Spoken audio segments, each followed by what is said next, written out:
I would like to talk to you guys a little bit about Tulsi Gabbard. We haven't spoken about Tulsi Gabbard for a little while, but after her dismal performance in the 2020 election cycle, she kind of disappeared off the map. She popped in and out on curious places like Fox News and Tucker Carlson to talk about how much she doesn't agree with basically anything on the left ever, especially anymore. Came out as on the pro-Russian position on the Russo-Ukrainian conflict, came out against trans rights, a bunch of like incredibly curious, strange things happening. And she's now talking about how the left has stoked anti-white racism, which apparently is the most important racism that the world has ever known. And she has come out to say that she has left the Democratic Party. Oh my gosh, she's gone, bro. No. Yes, press F to pay respects to Tulsi Gabbard. I will say, it does make me sad that I fell for Tulsi Gabbard's tricks. Now, there are two people who were goofballs during the 2020 election cycle, pre and especially post. Tulsi Gabbard was one of them. Andrew Yang was the other one. Andrew Yang was the other goofball who pretended to be progressive, pretended to be on the left, but actually turned out that they were just like goons looking for money, and the left seemed like the quickest way to get there. Unfortunately, I fell for it a little bit, especially when she was on the DNC and she voted for Bernie and everything. But unfortunately, not all good things last. And the opposite of an F, you can figure it out. But not all good things last, all right? And it seems like Tulsi was not a good thing, and she absolutely did not last. So this analogy is starting not to make too much sense. Anyways, Tulsi Gabbard had this to say about her departure from the Democratic Party after she left her seat in Hawaii because she was going to get blown out of the water because of her voting record and things that she said about the left while running for one of the most Democratic leaning seats in the entire nation. So yeah. I can no longer remain in today's Democratic Party that's under the complete control of an elitist cabal of warmongers who are driven by cowardly wokeness, who divide us by racializing every issue and stoking anti-white racism, who actively work to undermine our God-given freedoms that are enshrined in our Constitution. I don't know. I just think it's a little strange because she's supposed to, just so you know, she was supposed to be representing Hawaiian people, Hawaiian people who had their like island stolen from them by America. And then she's like, no simping allowed. And now she's like, I can't believe, and now when the world had Tulsi Gabbard spoken up about like indigenous issues in Hawaii ever? You guys remember the last time she was like, yo, the Hawaiian people are getting like screwed over in Hawaii. They're like being pushed off their own island. Remember that? Remember when she said that? Oh, wait, I don't. Man, that's crazy. It's a big reason why she was going to lose her seat. Who are hostile to people of faith and spirituality, who demonize the police but protect criminals at the expense of law-abiding Americans, who believe in open borders, who weaponize the national security state to go after their political opponents, and above all, who are dragging us ever closer to nuclear war. So it's incredibly interesting. So just so you know, if you missed it, she's on Trump's side when it comes to him being raided because he decided to steal nuclear documents. I will say, what's bringing us closer to nuclear war are documents relating to nuclear arsenals of our allied countries just poof, disappearing into the nether. Then we are helping a country not get destroyed by nuclear power. That's what I think is much closer to us, much closer to bringing us to nuclear war. But Tulsi Gabbard disagrees because Tulsi Gabbard doesn't really care about what's true. She cares about what's going to make her the most amount of money. You hate to see it. It's very unfortunate. But on that, when she decided to leave the Democratic Party, I guess, she decided to do something else with her time, which is get paid to promote herself on different news organizations like Tucker Carlson. The one we're going to be talking about today is actually going to be on Joe Rogan, the Bro Rogan podcast. Incredibly interesting things happen. I'd like to show you a little bit of this. That is the example of exactly what we're talking about. This whole mentality of wokeism, of being ideologues, that not only doesn't make sense, but if you don't agree with it, you're wrong, you're the enemy. If you're silent, wokeism, right? If you just don't wokeism is just like, I disagree. I just disagree with your. What is wokeism? I want to know what is woke. I want to know. I want to know what being. So there are two words that like conservative leaning people, conservative and like right leaning people love to use all the time. The first word is cancel. What does being canceled mean? What is cancellation? What does that word mean? And what does woke mean? I want to know. What does woke mean? Does woke just mean I disagree with you? Is that what it is? Because it seems like that's what it is. If you just hold like more conservative centristy views and I disagree with you from a left-wing perspective, apparently I'm woke now, and that's bad. And that's wokeism. So what is it? I would like to know. Is it just not being conservative? Is that what being woke is, and that's bad? Like what do you mean when you use the words that you do? Because it's fun to use a bunch of like pop words that I got from the internet, but when you actually have to define what the words that you mean is, because I'm not in your head, I don't know what you mean. Now it becomes more difficult, and I have yet to have anybody like tell me what that means. Same with being canceled. Everybody says that they're canceled. Everybody who says something and somebody disagrees with them now says that they've been canceled. What does being canceled mean? Because before it used to apparently mean that you've like lost your bank account and you lost your job, and every time you walk down the street, someone throws like a water balloon full of cat piss at you. Okay. And you're going to be drawn and quartered sometime soon. I want to know, what does it mean? What does it mean? Because we have yet to come up with an actual definition for what any of this really means. And they just kind of like use these words and they throw them around without any like real definition behind them. And now they're going to complain about definitions when they don't have any real definition for any of the words that they use. At the end of the day, it kind of really reminds me of Sargon, Carl Benjamin, the guy who made that weird rape threat to that one British congresswoman back when he was running for office, who said that like being a feminist is anybody who disagrees with me. At the end of the day, I think it's just anybody who disagrees with you. Unfortunate. Hate to see it. I got no comment on this. Well, you are now complicit in the problem. Exactly. And silence is violence. Silence is violence. And then, Sometimes and again, I have experience with all of like this whole spectrum. And then like if you're silent like, on bad things, okay, like, that means you're kind of okay with them. Fine, I agree. They're Still like, going well, on. prove it. Prove it. You need to stand on the street corner. You need to scream out loud. You need to do all this. And you're a politician, woman. Politician getting mad about people telling her to do her job. Your job is to speak out and say something. That's your job. That's why you're in Congress. What are you talking about? You're a politician. Politician refuses to take a stand on any issue and then complains about it. What the hell? The Women's March when Trump got elected, right?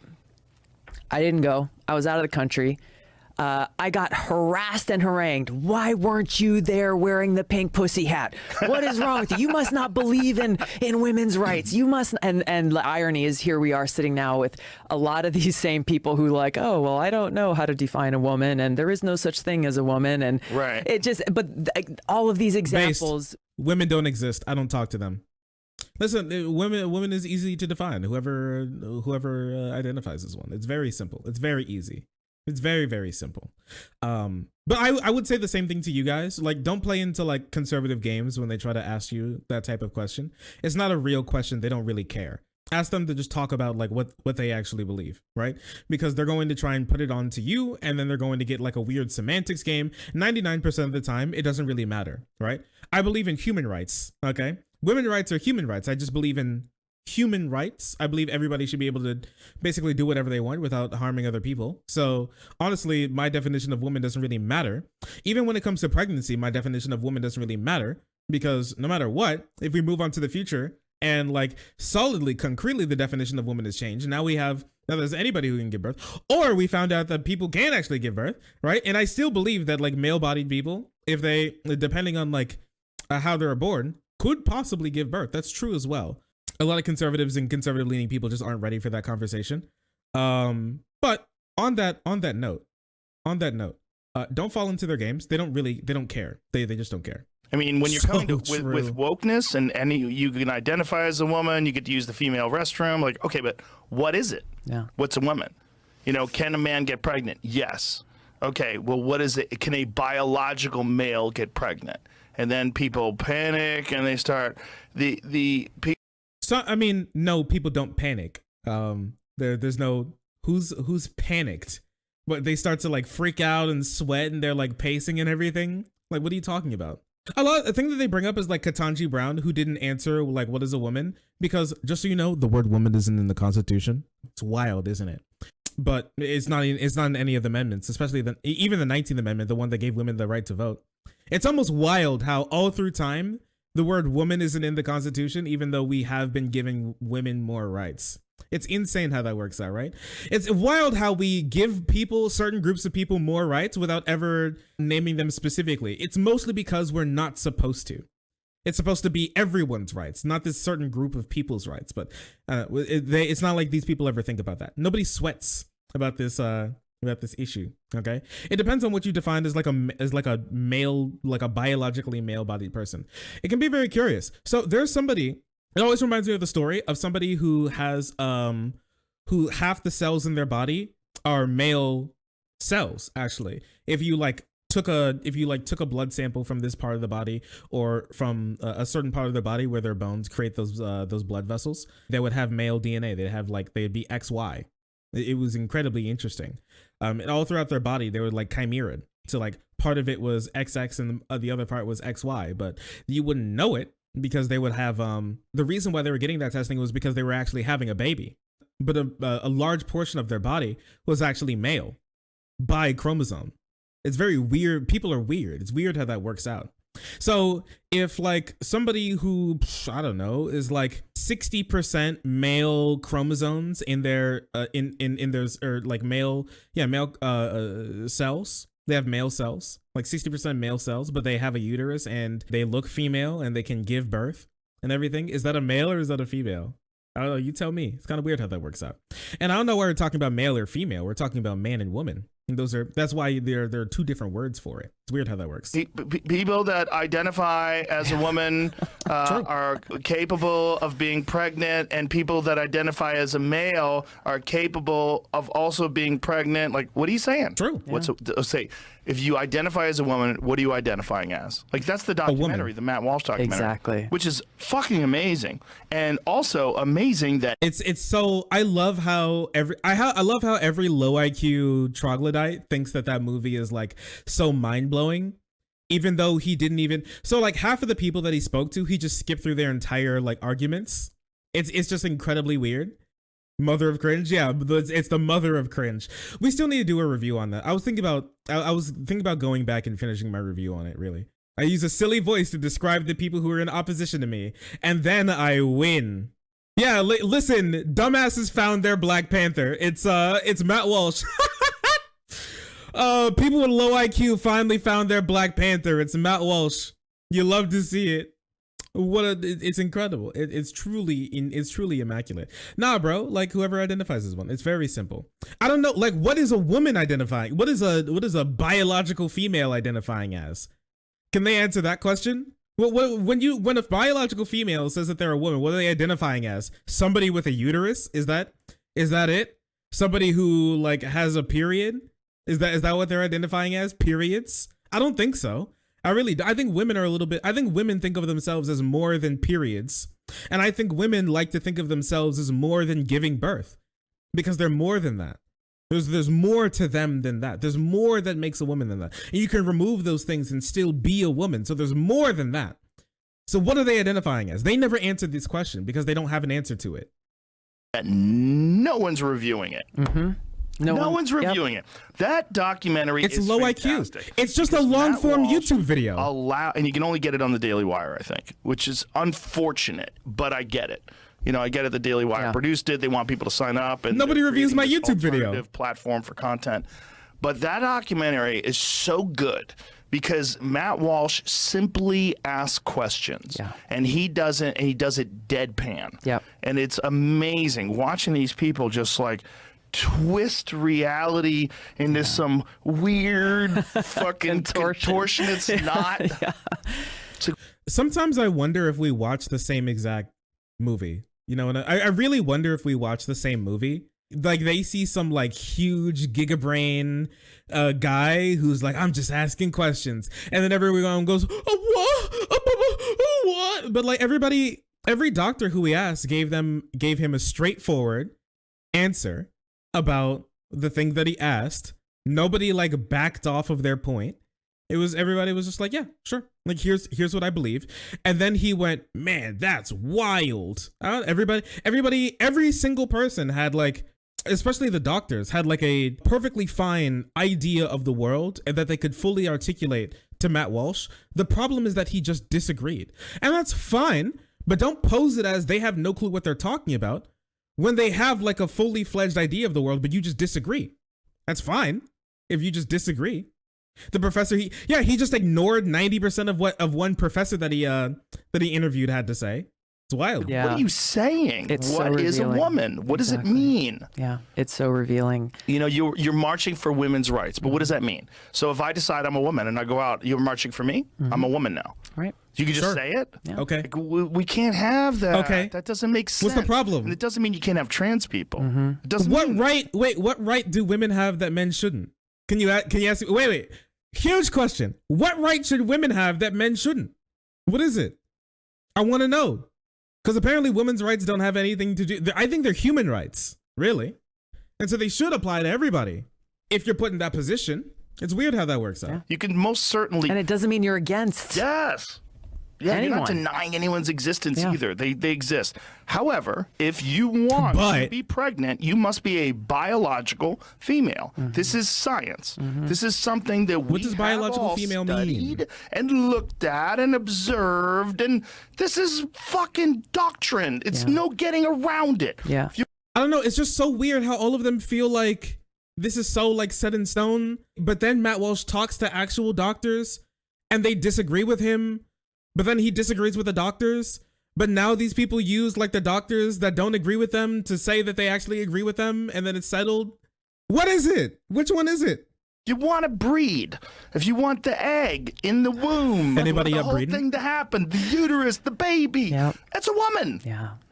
Just because you have a fucking beard because you're taking testosterone, you're still a woman. Yeah. Like, this is crazy. And that's what was so powerful about that documentary was both Matt Walsh's demeanor and frankly his respect with whoever he was questioning and the spectrum of people that he spoke to on this. Yes. From, psychiatrists, psychologists, doctors, professors, and even the woman who transitioned hormonally Caused terrible regret. become a man who was like crying on camera. That's the problem in this country. When everyone wants to talk about representation. No, you people Here's are the what's problem not with this represented. country. Oh my At gosh. all in the mainstream media. People that have had a horrible experience having gender transition surgery and regret it deeply. Yeah. There's a lot of them. It's not a small amount. It's a lot of people. Proof? Wait, are trans people a large amount or a small amount of people? Because they'll always say that it's an infinitesimal amount of people. But then they'll talk about detransitioners, and now they'll say it's a lot of people? So are there more detrans people who haven't who detransitioned than there are people who transitioned and haven't detransitioned? Is that what you're saying? That there's more? Because if you're talking about like what's a lot of people? Because I think trans people are a lot of people generally. Was it like 2% of the population? That's more than there are like redhead people in the world, honestly. And I think redhead people are real. There are 50 trillion detransitioners and 3 actual trans people. And we all know this. It's all true. Everyone's actually a detransitioner.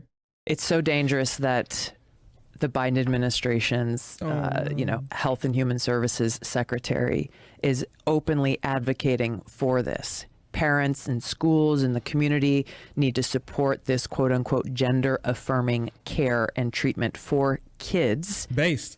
Knowing what we know, even the limited knowledge of what we know about the impacts of these hormone treatments, the impacts of these irreversible surgeries, both we know a lot, physically and it's very as well good. as mentally, as more and more even of these kids who come forward who've gone through this with incredible regret and talking about the long-standing symptoms and problems and illnesses they're now having to deal with. We have the person who's supposed to be in charge of federal health policy for the country saying, no, this is exactly what we should be doing, and encouraging parents and kids to go and get this treatment. It is an advocating for abuse.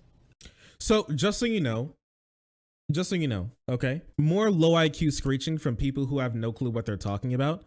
We have long-term data, like 50 years plus of data on trans healthcare. It is just a lie to say that there is no long-term data. Trans people have been known about in the medical community for a long time, and trans people have been gotten care from the medical community for an incredibly long time. It's just dumb. You haven't looked into any of this, even though you decide to talk about it. Once again, one of the most dangerous things is people who speak when they shouldn't be.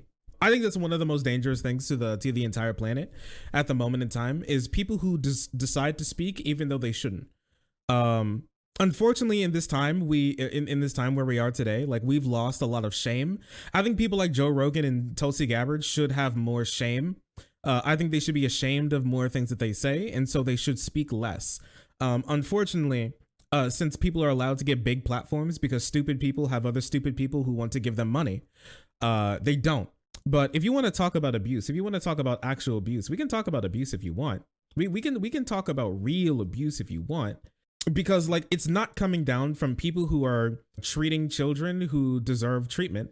The real abuse that's happening are things like this, where these private schools are allowed to repeatedly sexually abuse children and students as well, women especially, who have to face like this type of abuse over and over and over again, and they don't get any care whatsoever from the people who are supposed to be taking care of them, as they're allowed to be whisked away to these little magical little places with these private schools where they're kept away from like the rest of the community to be able to speak up about any abuse that they're seeing. Right?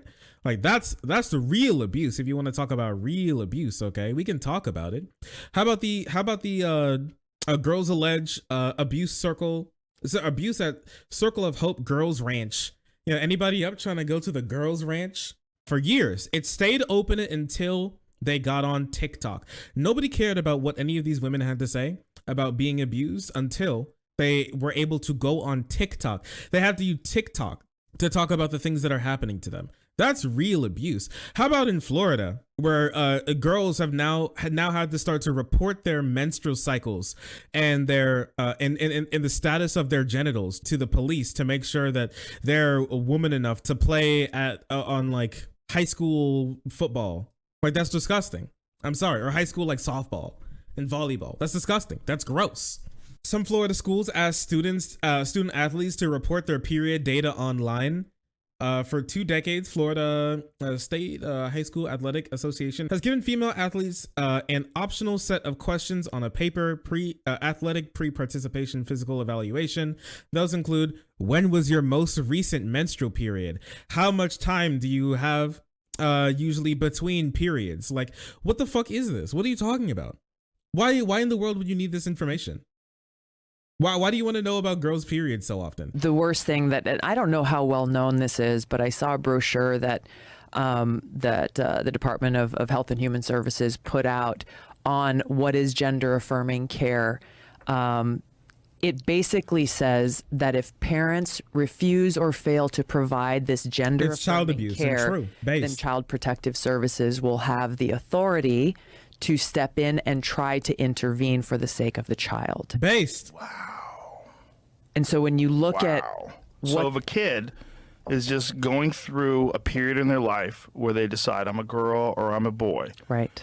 And the parents say, hey. Yeah, like everyone, children, like 15-year-olds who always, 15-year-olds always go through that period, that extended period in their life where they're just like, I'm a different gender now. You know, that thing that like literally always happens to every single kid. What are you talking about? This is low IQ. Stop. This isn't real. Stop. This does not happen.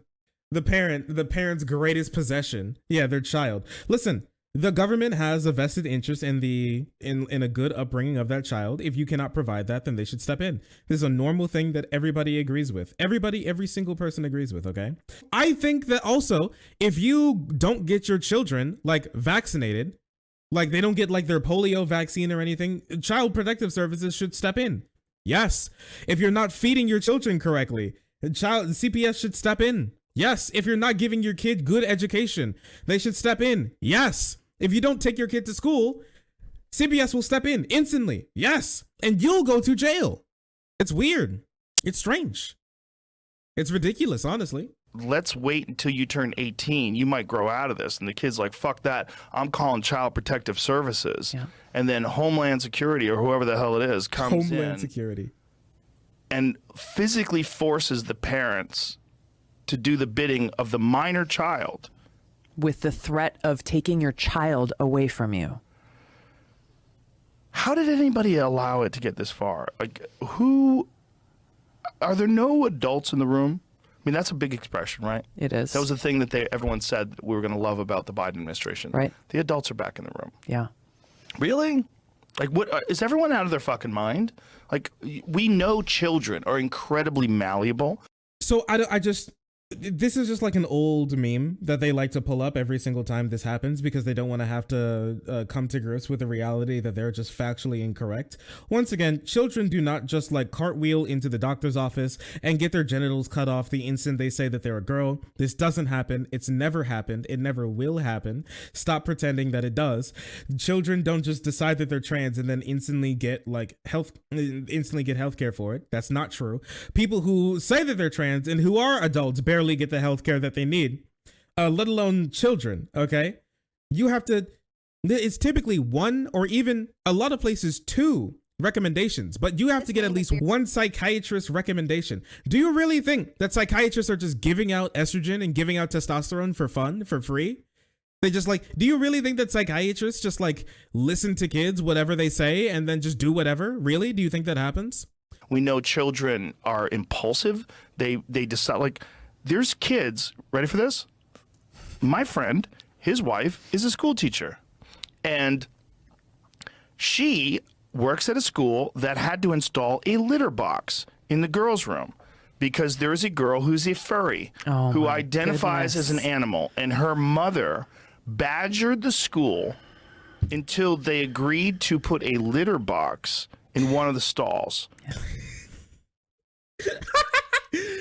Yeah. Listen, okay? If you don't listen to me, at least listen to him. This shit is insane. This isn't true, okay? How many times do we have to talk about? Just so you know, this is a lie made up by libs of TikTok. This is a lie made up by the Twitter account. Just so you know how echo chambery right-wing ideology is. This is a lie made by a Twitter account that got picked up by politicians. They got picked up by TV. And now is getting by Fox News specifically, and is now getting picked up by Joe Rogan. That's how airtight right-wing echo chambers are. That kids shitting in litter boxes in schools is now unironically something that these people genuinely believe. They actually believe it, and they call us crazy. They call me crazy. I look up studies by doctors at Harvard, and I'm crazy. This guy looks at an article in Breitbart, and he's a genius. Okay, buddy. Sure.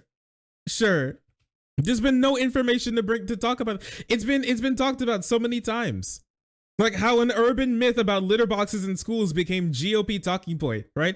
At least 20 Republican politicians have claimed that schools are making accommodations for furry kids to shit in litter boxes at school. These people gossip like children. Maybe they don't think children can make good ideas because their brains haven't evolved past being 6. It's like a big game of telephone, but all these people are adults. I'm telling you, the adults are back in the room. That's why these people got kicked out. They're now sitting at the kiddie table and they're mad. They're angry. They're molding. It's so sad. What the hell? It's crazy. This is just not, it's just factually incorrect. I'm so surprised that it went on as far as it did. I'm really curious about how airtight the right-wing echo chamber is, that they talk to themselves so much that they get the idea that furries are shitting in litter boxes. I'm pretty sure furries only shit in litter boxes in their own, in the, the safety of their own homes. Girl, I'm sure you saw the teacher in Washington State that has the giant rubber boobs. Oh my God, I did. And then the school is now supporting... Giant is an understatement. But here's the thing about these giant boobs. And this is a male teacher. Yes. This is a male teacher who they're not fake boobs, they're fake boobs. Just so you know, yes, that was also fake. The boob teacher thing was also fake. It was, you're right. It's all fake. Everything, they're just feeding off their own shit. It's wild. It's like watching someone shit in a plate and then eat it. And then eat it back because they like to recycle. It's just like they shit stuff onto the plate, and that's like the lie. And then they eat it up. It's their favorite thing. It's genuinely their favorite. It's their favorite food. It's shit. It's stuff that they've already shit out. It's wild. It's incredible. So here's the thing. All right, it's always a bad look to regulate like female bodies or like female like things that you would associate with like female bodies. It always looks bad when you regulate stuff like that. Okay, you know, the sort of like women can't show their collarbones type shit. Nobody wants to be the person to do that. And so especially when it comes, because this is actually like remember when like Twitter got into like a tizzy over that one like a preschool teacher with like ass. Remember how she was wearing skinny jeans and she had like a fat ass, and everybody was like, I can't believe this teacher has a butt. Right, so like what are you gonna do? The teacher has to wear like sweatpants when they come to work because their butt is too fat. Right? Or what about actual teachers with large breasts? You know, everybody knows that you should probably like wear a bra. You shouldn't have your nipples like protruding through your shirt and shit like that typically. But like, how do you regulate? It's hard to regulate it sometimes. So that's why it was hard for them to make motions on that. But it wasn't because they're scared of trans people. And the person who did it, they were just like, they're like, ha, I've proven you guys wouldn't kill me for having breasts. Trans people are evil, as you can see. So, yeah. Myself in the face with a kettlebell and knock my teeth out. They'll replace my teeth with fake teeth. Right. But if I have these teeth that are my real teeth and I put fake teeth over them, those are fake teeth. Right. So this person, these are not fake boobs like they went and got an operation and had breast augmentation. No. They put giant rubber boobs. They're like watermelon over size. their real boobs. Yeah. I wish I could find a watermelon that big. I love watermelon. If I could find a watermelon that big, they're so big, okay. It's crazy. We'll skip forward a bit. So we're definitely skipping forward because I don't want to. Investigators, PhD. Yeah, click on that. Okay. Click on that real quick. James Lindsay seeded peer-reviewed journals with absurd critical studies papers, which was amazing that they simply made up, caused a huge stir, but neither. Oh my gosh, they're talking about like what was it called? James Lindsay's like. I forgot the actual name of it, but this is dumb as fuck too. So if you guys didn't know, do you guys know why James Lindsay is like semi famous? He's just pulling up like lie after lie after lie. It's really funny. This is what I'm talking about when like right-wing conspiracy and right-wing echo chambers are so tight they can't get up for air. They're just drowning in their own bullshit. Like, do you know why he's famous? Why he's like semi famous? Or you know why he's got a lot of clout? Like the big thing. Well, like if you don't remember, grievance, I think it's called grievance studies, is like the grievance study that he did, massive air quotes on the word study. So he and like 3 other people did what they called their like science grievance study. He has clout, yeah, but he's banned on Twitter now, so he has a lot less clout or none at all, which is funny. They're like grievance study basically. The entire thing was to they were really mad that studies that don't agree with them were getting published because what they believe is incorrect. And so to prove that it's actually not their fault for believing incorrect things, it's actually the scientific community for not believing their incorrect things. To prove that it was the scientific community's fault, what they did was they made studies. They faked like 17 studies or something, and then they like sent them into scientific journals to get posted, and like 3 of them got posted, and then they and then they got found out that they're like making up studies and that they're like fake, and then they ended the study, and then they claimed that they finally bodied the scientific community because they were all lying, and conservatives are being kept out when that's not what it was, that's not what was really happening.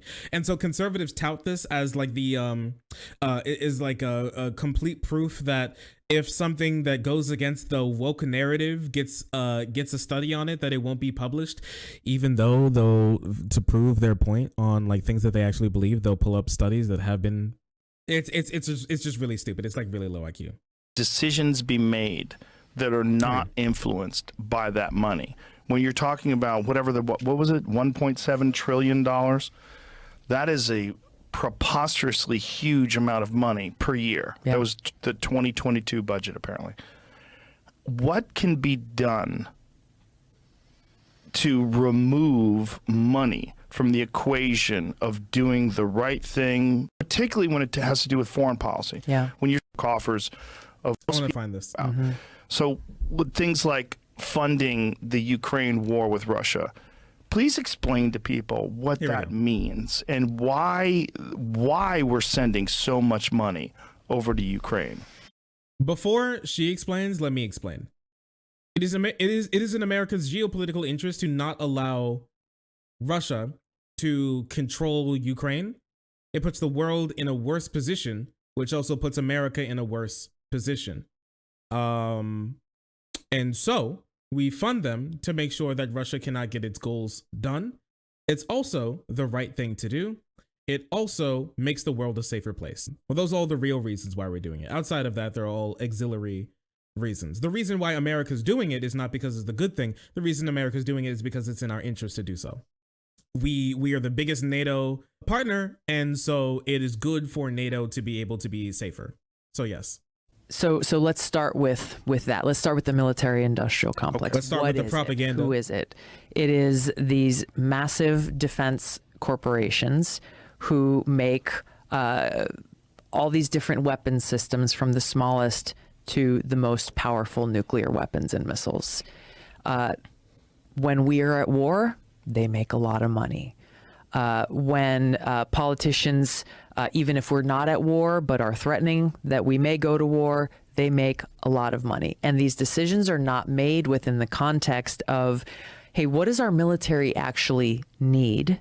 What do we need to ensure that our military is ready to defend our country and our national security interests?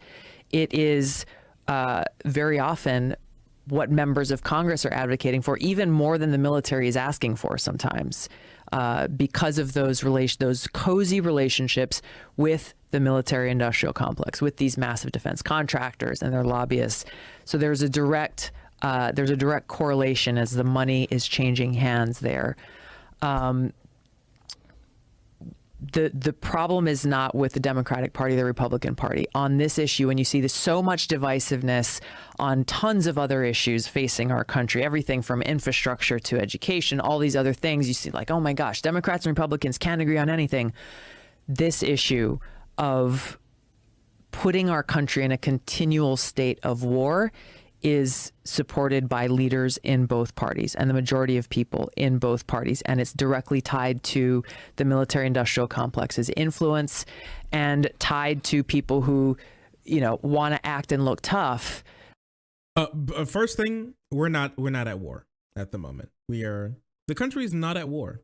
I'm not sure if anybody has to hear this, but we're not actually at war. Selling weapons does not mean we're at war. If this is the same thing, are you going to say Iran and India are at war as well? If this is the case, then are we already in World War III? If this is the case, then World War III is already here, just so you know, okay? Because America, Canada, and like Western European nations, as well as Eastern European nations, and Turkey and Iran and India and Australia and Russia are all in war, as well as China and Sweden and Finland are all at war. So we're already okay. So thank you, Tulsi Gabbard, for saying we're in World War III right now. Thank you. Very smart. Big brain. But aren't asking the most important questions like, okay, if we do this, will this help the American people or hurt the American people? If we vote to helping Ukraine helps send the these people. billions of dollars to Ukraine, is that strengthening our national security very real. or Strengthening undermining our national it? security? You'll hear a lot of rhetoric, especially recently, saying, hey, if we've got to send all this money to Ukraine, otherwise, Russia's going to come and attack us here. Otherwise. Fucking who said that? What are you talking about? So this is proof that she hasn't been listening to anything that's been going on. She just is like, oh no, us doing anything in the world bad. So here's the thing. People aren't saying that Russia's going to come attack us. people are saying that NATO's going to have to get involved, and then we're going to be involved. Okay, here's the thing: there's no out here. There's no off ramp. Putin made his move, and so now we have to do something. There's no like if, ands, or buts about that. We know what's going to happen. Okay, we know what's going to happen. What's going to happen is that either Russia takes all of Ukraine and now has a massive border with Poland, a country that hates them, and then wants to incorporate Poland into their like sphere of influence as well, which Poland doesn't want to do. I'm going to tell you, if you think that like Ukrainians hate Russians, boy, just wait until you see what Poles have to say. Okay, let me Poland has been trying to like set up like Article 5 of NATO's defense agreement to fucking nuke Moscow from orbit from like forever. Okay, there's no way you're going to sit here and convince Poland not to hate Russia. They hate Russians. Okay, and it's always going to stay like that. And you know what? Russia has like a good reason to be hated. They have a lot of good reasons to be hated in that sphere. Okay, Polish household can confirm. Poland hates Russia, and they don't want anything to do with Russia. And there's a big reason for why we don't want a border with a belligerent Russia with Poland. That is a very good thing. It makes the world safer when Russia is kept back in that way. It makes the entire world safer, okay? Because like, let me tell you, like an unleashed Poland and an unleashed Russia is not going to do good things for world safety and stability, okay? Let me tell you that. As our national security will be undermined. So they say all these things to foment fear in people's minds, but they're not rooted in reality. So what we're seeing play out now is essentially a proxy war. U.S. is engaging in a proxy war with Russia.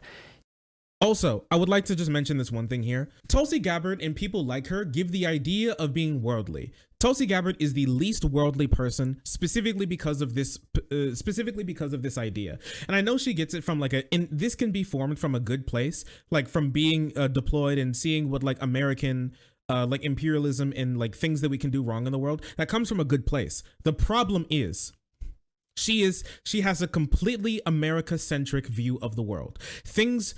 America moves the world, and there is no ifs, ands, or buts about it. When America moves, the world moves. When America doesn't, the world doesn't. When something happens in the world, it's American. When something doesn't, it's America's fault. That's the entirety of the way they view world issues and world conflicts. The issues in Kashmir, America, okay? That's America's fault. The issues in Africa, that's America. That's America's fault. The issues between other like Middle Eastern nations, that's America's fault.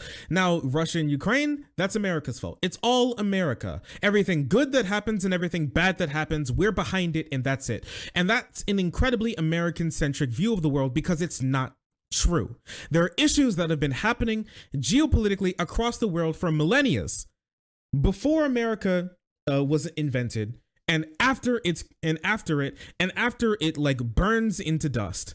Like no matter what, there are going to be things that happen in the world that do not have America's hand in it. And I'm going to tell you, the conflict between Russia and Ukraine is not America's fault.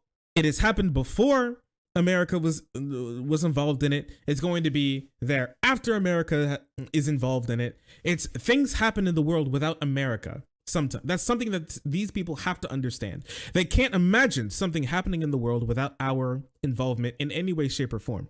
It's not like what happened to Georgia is not our fault. What happened to the Donbass and Crimea is not our fault. That's not what happened. Actually, I take that back. I think what happened to the Donbass and Crimea was our fault because we allowed it to happen. We should have been giving like Ukraine the same amount of like ability to fight back against Russia back in 2014 that we are today. NATO and Western allies should have stepped up before we got to this point. Before all of this happened, before all of these people in Ukraine died, before they started mobilizing people, before they started to annex more areas of Ukraine, before all of this like nuclear saber rattling, before all of this, we should have stepped in. It's our fault that we didn't. And it's our fault that the Ukrainian people are in the position that we are in today. So the least that we can do for them is give them the weapons that they need to be able to protect themselves, because we weren't there for them before, so they deserve to have our backs now. We deserve what we're doing today because we didn't stand up to Russia back then. That's the reality of the situation. We should have done something a while ago, and I'm glad that we're finally doing it. We finally came to our wits and are doing something, but before, no. Yeah. Ukraine wasn't able to fight back in 2014. That's why NATO trained their army for the past 8 years, and that's a great thing. I'm glad we did this. But even like the ex-NATO chief said that they should have done more. There are more things that NATO could have done that we didn't do back in 2014. Using Ukraine as their military. So the US and some European countries, predominantly the US, though, are providing billions of dollars in funding, weapon systems, and so forth, and essentially waging this war using the Ukrainian military and Ukraine's waging their own war. Their chess pieces in this geopolitical. Ukraine, my bad. I'm sorry. I don't want to fall into her like framing. I'm sorry. Ukraine is not waging a war. Ukraine is fighting for their homeland. Russia is waging a war to kill them. That's what's going on right now. It is good that America does good things. Chess game. The ultimate objective being regime change with Russia. And you can see, I mean, that'd be cool. Years before, obviously, Russia's invasion in Ukraine, this anti-Russia sentiment has been building up by the permanent Washington establishment and laying the groundwork. And this was the opportunity that they saw.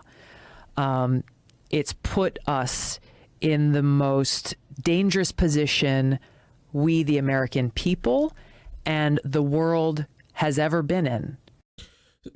Do you really think that Russia didn't do anything to deserve the reputation that they have? Can we think about that for a moment?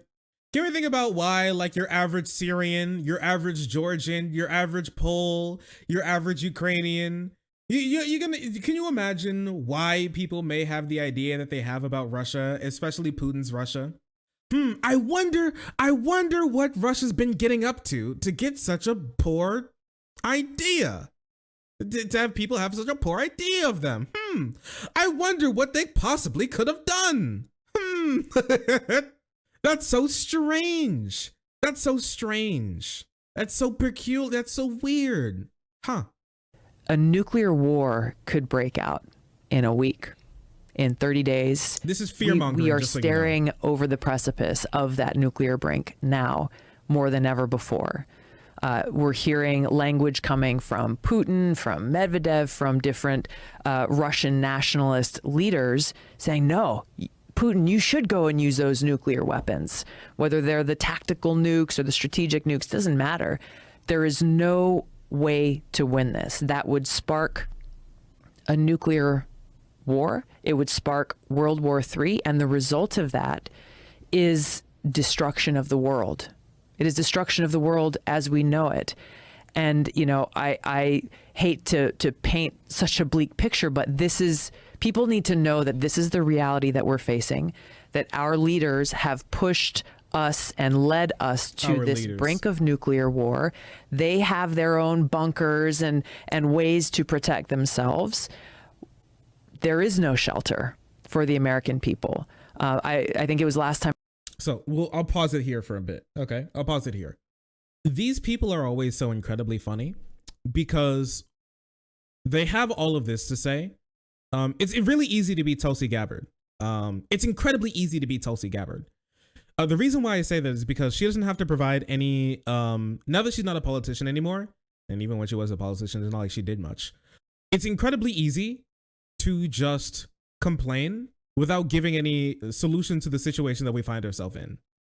It's incredibly easy to do that. Now, why? Why is because you can like pick apart everything that you think is wrong and everything that is actually wrong without having to provide any information for how to actually fix those issues in the first place. Have you seen her say anything about what to do now? Like what do we do now, right? I watched the rest of this. She doesn't provide any information on how we actually get out of this situation, like what we actually do, right? Like she talks about, one thing she does talk about is a diplomatic way out of this situation. How do we find a way diplomatically out of this situation? Can you understand? Do you know how we do that? How do we do that? How do we find a diplomatic way out of this situation? Huh? Russia leaves. Yeah, Russia. We already proposed a diplomatic way out of the out of this war to Russia. We already proposed it. It's leave Ukraine. It's a very reasonable request. Stop doing war is a reasonable request. Okay, I don't care how much like Tulsi Gabbard and Joe Rogan cry and moan and piss their pants about it. Stop doing war is a reasonable request. And now, before even that, there's something that a lot of people don't talk about. I would like to bring your attention to this. As war began, Putin rejected a Ukrainian peace deal recommended by his aide. Remember, like, I know it's been like 10 years since the beginning of the year. But you remember when, like, back and forth, Ukraine was talking, people like started to realize that Russia had put like a lot of troops on the border between Russia and Ukraine was starting to be like, yo, what the hell is happening? And US intelligence was like, Russia's going to invade on Wednesday, right? And then Ukraine was like, no, stop, you're scaring people, it's not gonna happen, right? And then Wednesday rolls around, and then Hassan is like, look, the US lied. And then Thursday rolls around, and then they invade. But before that, Russia and Ukraine were going back and forth over and over again on like deals to not do any war. And there were like deals between Ukrainian and Russian policymakers for how to not go into war. And they finally came to a deal. They actually came to a real deal. This is what this deal was. You know what Putin did, as the title shows. Putin said no. Ukraine had a deal with Russia. Russia said no. And then Russia did war. What do you want to do in this situation now? How do you stop war now? When they've already proven that they don't want to actually negotiate. They want everything that they want with no ifs, ands, or buts about it. So how do you negotiate with these people? And even if you are able to negotiate down, whatever happened to the Minsk agreements? Remember how there was already agreements done between Russia and Ukraine, but Russia just didn't care. Russia just never abided by any of the rules that they set themselves up for. None of the rules that they agreed to, they actually followed. So we have 8 years of Russia proving that they don't care about negotiation, that they don't care about what's right and what's wrong. They want what they want, and they'll take it when they can get it through brute force and saber rattling nukes. What does the West do? Does a belligerent Russia with more and more nukes gaining more and more power and creeping closer and closer to our defense alliance, is that better than nipping this in the bud by giving a country the ability they need to stop the war from continuing? Is that a better situation? Really? Russia to gain power, to gain influence, to become emboldened and take more and more land until they've waged war with NATO, and then we have no choice for American boots on the ground? Is that what you want? Because I don't think so. I think this is the best case scenario for this situation happening. I think so. I think this is the best case scenario. Ukraine fighting for their independence and destroying the Russian military and annihilating it to the point where they cannot continue doing what they're doing, and they just have to continue on saber rattling nukes and yelling at the West and talking about Nazis when they're the real Nazis and waging their imperial war. This is the best case scenario. There's no case better than what we're in right now. I promise you, there's no case better than this. Allowing Russia to do whatever they want is not the better case scenario. Appeasing him and appeasing Putin is not the better case scenario. Allowing Ukraine to completely fall into the hands of Russia and getting like a 1,000-mile border with NATO on Poland is not a better case scenario. Allowing Putin to get whatever he wants geopolitically and murder and genocide as many people as he wants, as long as he can rattle that he has sabers, is not a better case scenario. This is the best case scenario. But people like Tulsi can just complain about it because she doesn't have to make any decisions. She doesn't have to be the ones on the ground. She doesn't have to be the one to care about it, because she can complain about like, oh, all these people, they have this. Tulsi's rich. Joe Rogan is rich. All these people can complain about it because they know they'll be safe and they'll be fine. They don't care. None of it really matters to them. The Ukrainian people on the ground who are being slaughtered, those are the people who really care. The people who have a border with Russia and now have to worry about if they're going to be next, they're the people who care. The people are geopolitical allies across the world who have to lean on us for help after a belligerent Russia goes on raping, murdering, and torturing them. Have to care. They have to care. They're the ones who really have to make the important decisions. Two shitters with less than 10 IQ between them, sitting in a multi-million-dollar like studio podcast while getting millions of views from people who are just as dumb as fucking them, are the ones who don't have to care that much. It's easy for them to say stuff like that. It's very easy. It's not for the rest of us. No matter what, Russia made their decision. And they're going to be saber-rattling nukes no matter what happens. No matter what happens. It is not America's fault. We didn't make this situation. It's been around before us and it'll be around after us. This is just how this works. This is how the world works. I know it's hard for a lot of people to imagine that the world moves without America, but it does. And no matter what, there are other people with nukes who are going to be agitated by what Russia is doing. Okay, I'm not sure if Poland has nukes, but I know for a fact that the UK and France have nukes. Okay, and if their territorial integrity is challenged, or if the existence of their country is challenged by Russia, it's going to be much more difficult to come down from something like that than the situation that we're in. Tulsi is dumb. It's hard for me to say that Tulsi was never a Democrat because a lot of conservatives are Democrats. All right, the Democrats are a very big party that has a lot of people in it. But what I can tell you is Tulsi was never somebody who actually holds a lot of left-wing values. Tulsi has her own political interests, and none of them, and not many of them actually contort to what normal Americans believe or want. She's just wrong. That's the reason why she had to leave her seat, was because she was going to get kicked out. And all of this talk about the war and trans people being bad, on top of trans people being bad, listen to this clip by fucking Joe Rogan. Look at this like insane shit that he has to say. Like she was recommending, like you can still be a woman, just keep your cock. Have you watched trans chick with dick porn? Because it's pretty great. Have I not watched it? It's pretty good because you get the dick and two women. Yeah, but then you're kind of whacking off to somebody with a dick. Yeah, that's an issue. But aren't you always? If you're watching a guy fuck a girl? No, I'm not Unless really. you're watching I'm not It's Scissor. the really. least gay of porn because you got Exactly. a girl. No. Girl Same with a amount of cock dicks. fucking a girl. Same amount of dicks, Exactly. added Yeah, tits. it's double girls. Double tits.